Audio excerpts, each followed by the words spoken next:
તો આ તરફ રાજકોટમાં નરેશ પટેલ અને હર્ષ સંઘવી વચ્ચે થઈ મુલાકાત। સાંઢિયા પુલના લોકાર્પણ બાદ હર્ષ સંઘવી નરેશ પટેલના ત્યાં પહોંચ્યા હતા નિવાસસ્થાને। નરેશ પટેલ અને હર્ષ સંઘવી વચ્ચે કુલ 15 મિનિટ સુધી બંધ બારણે આ ચર્ચા ચાલી।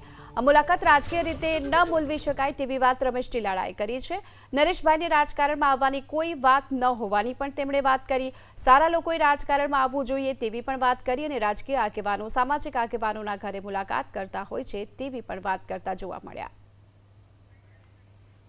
આપણા ડેપ્યુટી સીએમ હર્ષભાઈની લાગણી હતી ને ઈચ્છા હતી કે આપણે નરેશભાઈની શુભેચ્છા મુલાકાત લઈ। અમારે એરપોર્ટ ઉપર નક્કી થયું એટલે અમે આવ્યા। બાકી તો બીજી કઈ આમાં બેઠકની કોઈ વાત જ નથી। હું રાજકીય રીતે કઈ આને જોતો નથી। નરેશભાઈ નિવૃત્ત થવાના તો એનો પોતાનો નિર્ણય છે અને એને નિર્ણય લીધો હશે એમાં તો આપણે કઈ બીજું કહેવાનું હોતું નથી। નરેશભાઈ રાજકારણમાં પ્રવેશ કરવાની તો ના પાડે છે। રાજકારણમાં સારા લોકો આવે તો સારી જ વાત છે ને। હું પણ એમાં એ જ રીતે આવ્યો છું ને।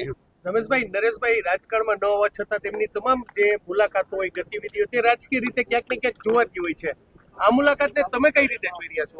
શુભેચ્છા મુલાકાત ને રાજકીય મુલાકાત કહી જ ન શકાય ને।